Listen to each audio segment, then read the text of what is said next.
Olá, este é o Poder Entrevista. Eu sou Laís Carregosa e vou entrevistar o secretário executivo da ABPIP, Anabal Santos Júnior.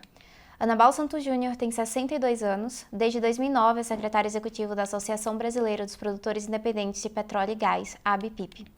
Anabal representa a indústria junto aos programas REAT, de revitalização da atividade de exploração e produção de petróleo e gás natural em áreas terrestres, e PROMAR, de revitalização e incentivo à produção de campos marítimos, ambos do Ministério de Minas e Energia. É também sócio da Solução Energia Consultores. Anabal, obrigada por ter aceitado o nosso convite. Laís, eu que agradeço, um prazer estar aqui com vocês e nesse prestigioso veículo aí de informação para a nossa atividade. Agradeço também a todos os web espectadores que assistem a este programa. Esta entrevista está sendo gravada no estúdio Poder 360, em Brasília, em 3 de fevereiro de 2022. Para ficar sempre bem informado, inscreva-se no canal do Poder 360, ative as notificações e não perca nenhuma informação relevante. Anabal, eu começo perguntando sobre a aprovação das leis estaduais para o mercado de gás natural. Recentemente, a Agência Nacional de Petróleo afirmou que iria recorrer ao Supremo Tribunal Federal contra o decreto do governo do Estado de São Paulo, que atribui ao Estado a competência de classificar gasodutos. O Ceará também sancionou lei que atribui à Agência Reguladora do Estado a mesma competência. Na prática, qual que efeito essas legislações têm sobre as atividades dos produtores de gás? Obrigado, Laís, pela pergunta.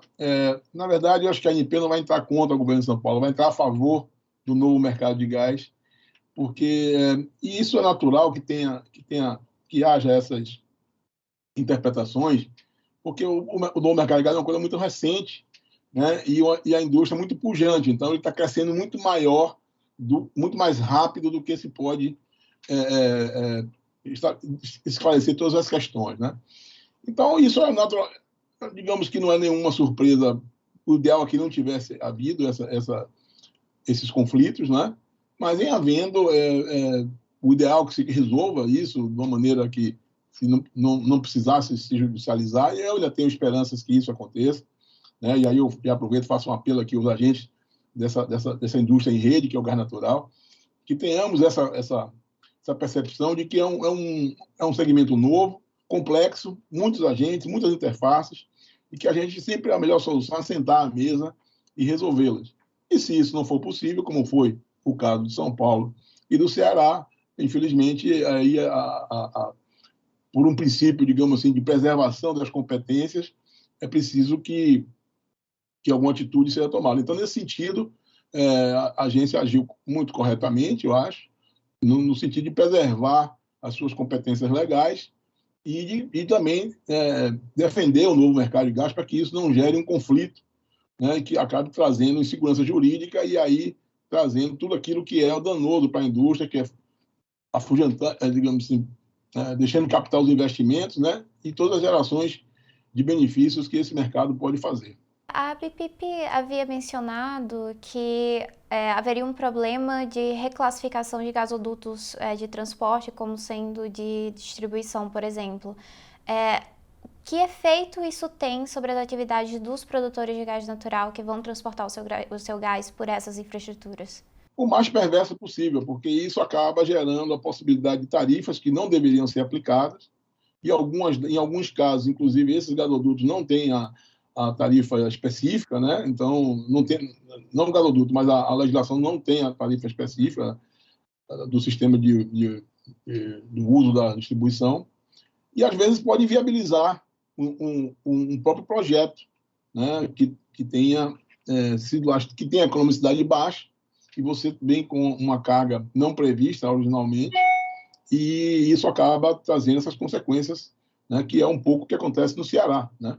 A situação do Ceará tem essa vertente, essa possibilidade de reclassificação e a possibilidade de cobrar uma tarifa sem ser uma tarifa específica pode inviabilizar a operação lá no Ceará. Falando agora de petróleo, a refinaria Landulfo Alves, anteriormente conhecida como RLAM e agora conhecida como refinaria de Mataripe, foi vendida pela Petrobras em novembro do ano passado.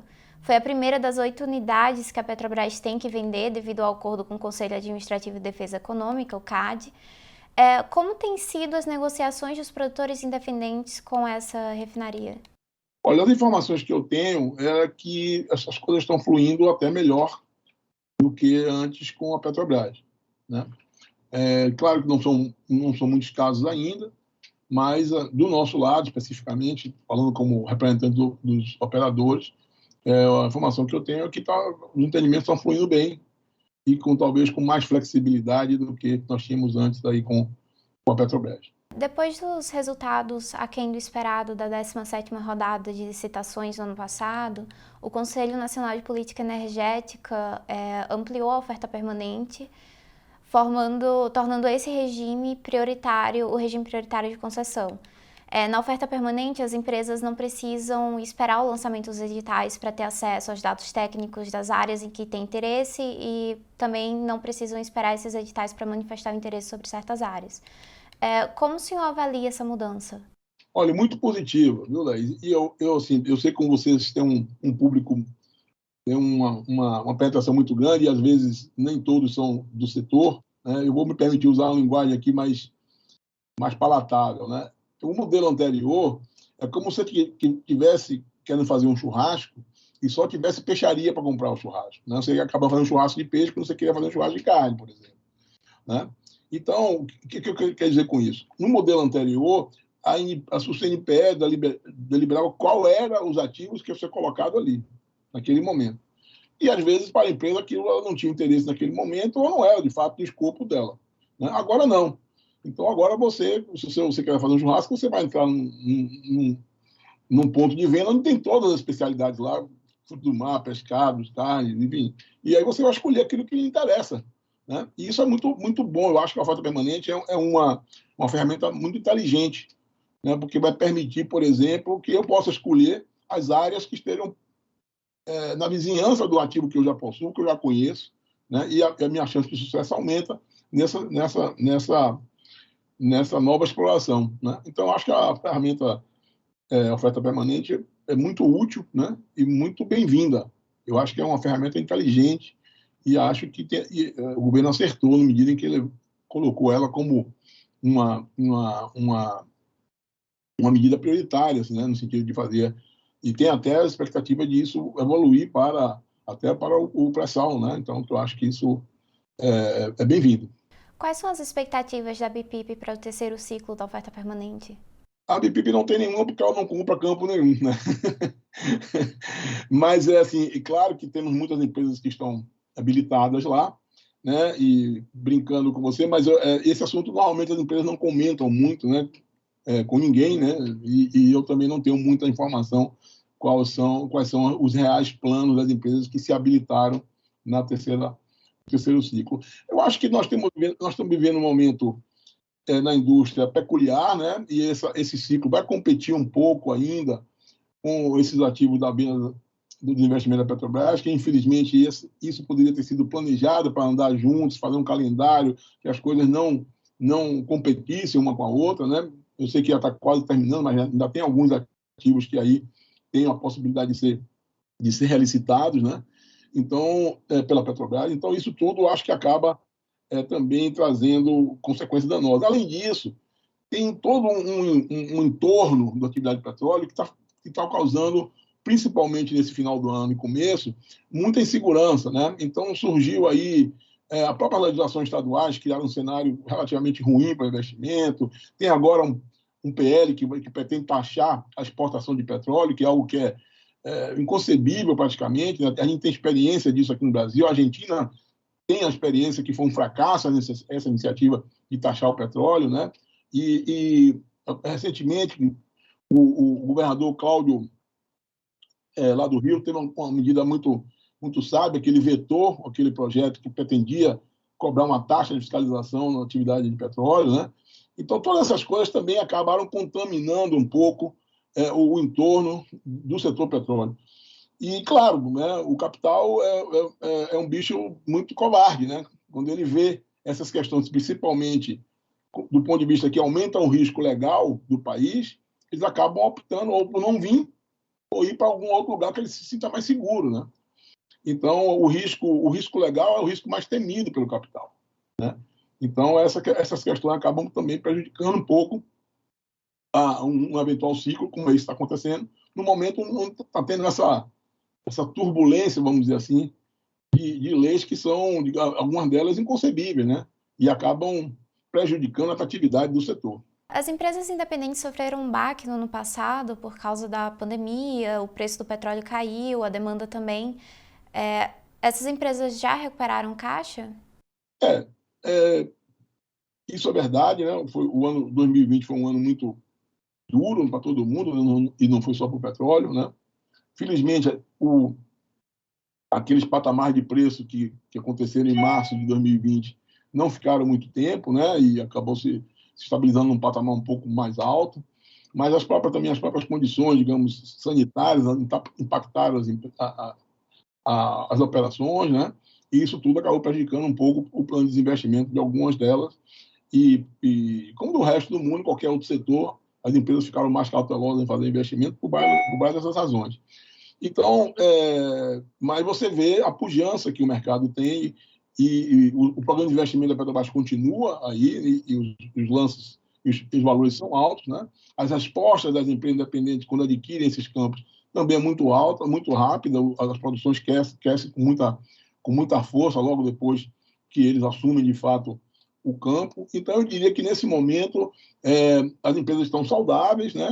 Nunca tiveram assim abaladas, mas tiveram por cautela uma redução da sua atividade somente com relação aos investimentos, e as empresas estão retomando, cada um no seu ritmo, essas atividades que ficaram prejudicadas pelas circunstâncias que eu acabei de mencionar aqui. Como o senhor avalia o cenário depois da conclusão dos investimentos da Petrobras? Haverá uma segunda onda de venda de ativos, dessa vez pelas empresas independentes que adquiriram esses ativos da Petrobras? Isso é um processo natural, né, que acontece no mundo inteiro, que não tinha essa função aí do monopólio, né? Então, essas vendas de pequenos ativos, elas vão acontecer naturalmente, né? E elas vão descendo, né, ao porte do empreendedor, na medida em que os ativos tenham menores atratividade, né? Então, isso é um processo natural. No nosso caso, a gente tem que levar em conta que os operadores que compraram os campos, alguns desses clusters, alguns desses polos, ainda estão no processo de cessão, né? Que aqui no Brasil é um processo muito lento, né? Demora em torno de 6 a 10 meses. Então, grande parte desses ativos que já tiveram um signing, né, que foram fechados com a Petrobras, entraram nesse processo e os operadores ainda não assumiram.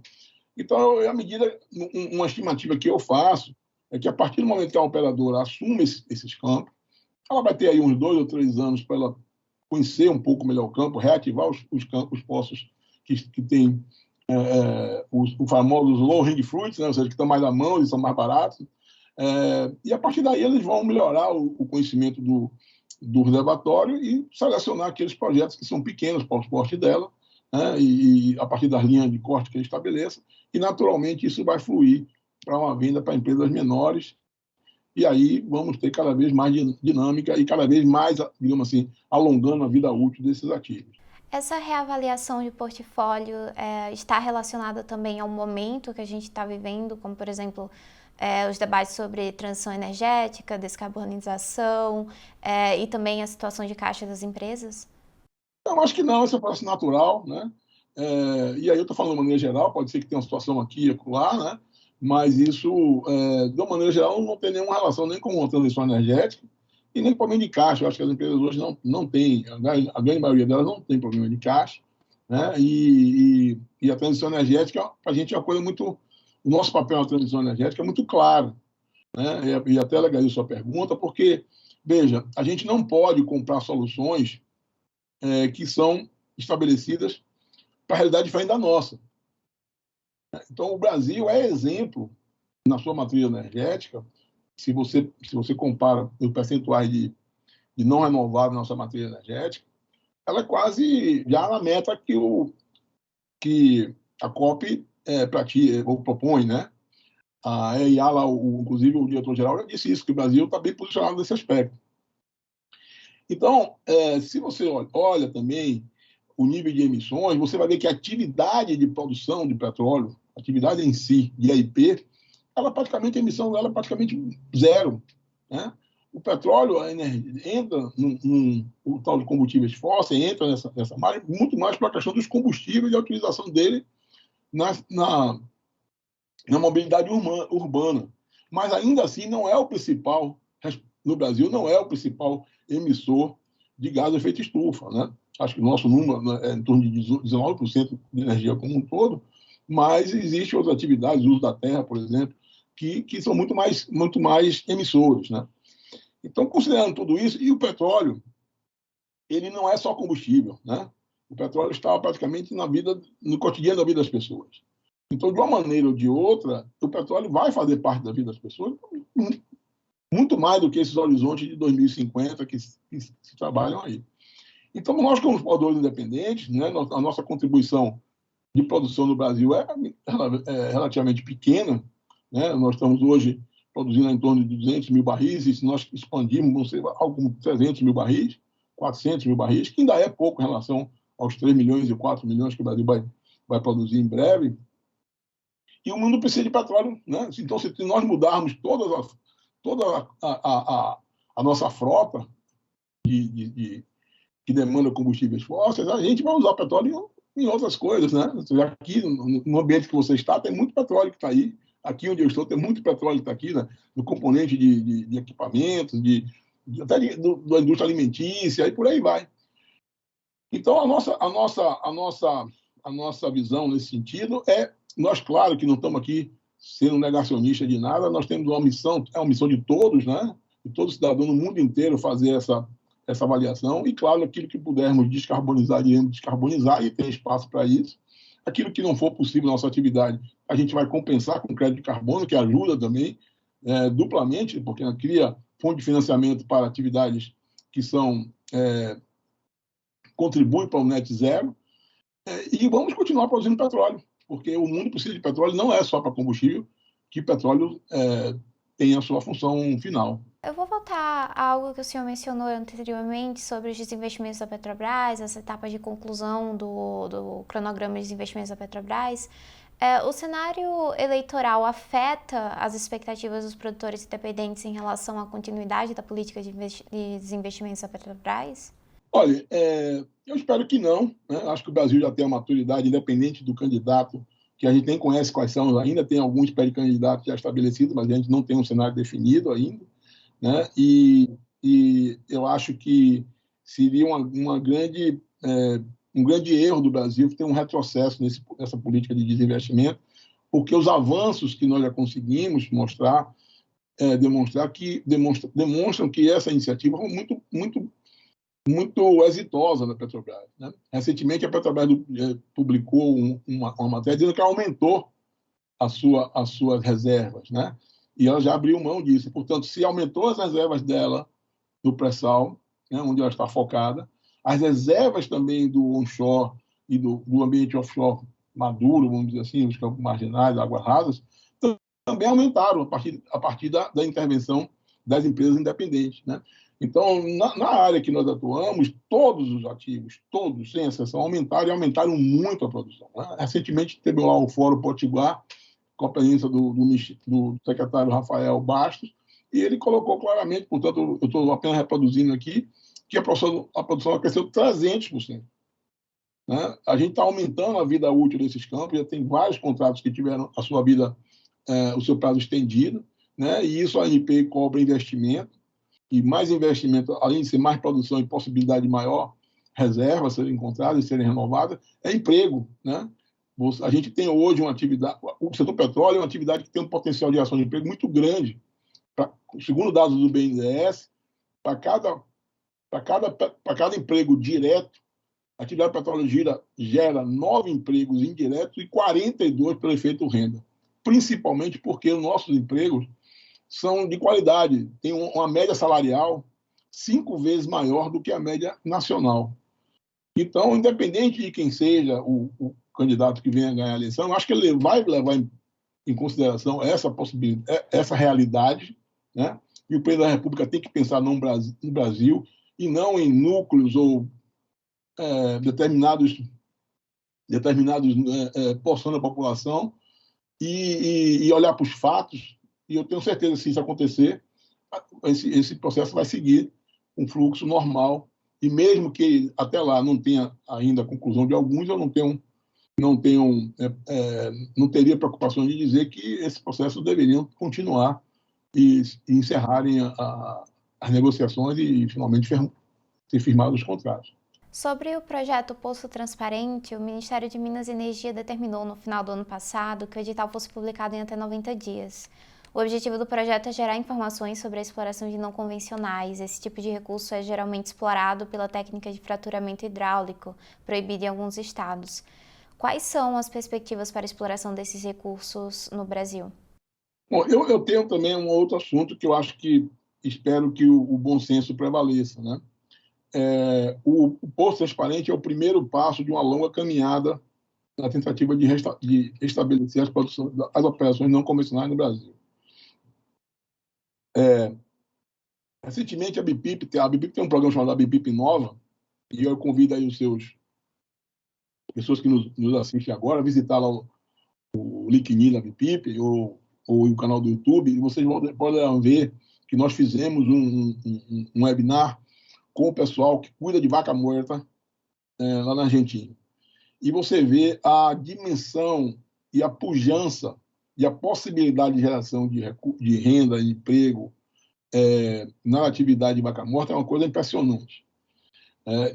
Portanto, eu acho que o Brasil não está na condição de abrir mão desses investimentos, porque nós temos aí 13 ou 14 milhões de pessoas desempregadas, e isso eu acho que talvez do ponto de vista ambiental também não se consegue, acho que algum dos ministros aí, não lembro quem comentou isso, mas quem está na miséria, ele não pode, ele está tão preocupado com a sua sobrevivência que ele não pode ter não tem espaço para ter preocupação ambiental, e aí, portanto, usa lenha, enfim, tem uma série de procedimentos que são justificados pela condição que ele tem, né? Inclusive que afronta a dignidade humana.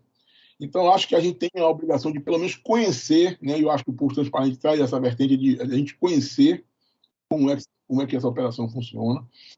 Existe muita desinformação e muito alarde, muitas vezes sem uma ética intelectual, né? E traz riscos que de fato não existem mais. As operações não convencionais, elas estão, do ponto de vista técnico, dominadas, né? O risco dela não é diferente de um risco de qualquer outra operação convencional, por exemplo, né? E acho que isso é uma oportunidade que o Brasil deveria, pelo menos, ter a chance de conhecer e a população tomar decisão. Ou seja, a partir do momento que a gente tenha o conhecimento, isso vai ser tratado nas instâncias legais para que se tome a decisão final, né? Para que a gente possa também tomar a melhor decisão a partir desses resultados do Poço Transparente. Chega ao final esta edição do Poder Entrevista. Em nome do jornal digital Poder 360, eu agradeço a Ana Bal Santos Júnior pela entrevista. Obrigado a você, Laís. Obrigado, pessoal da técnica aí. Um abraço, até a próxima. Agradeço também a todos os web espectadores que assistiram a este programa. Esta entrevista foi gravada no estúdio Poder 360 em Brasília, em 3 de fevereiro de 2022. Para ficar sempre bem informado, inscreva-se no canal do Poder 360, ative as notificações e não perca nenhuma informação relevante. Muito obrigada e até a próxima.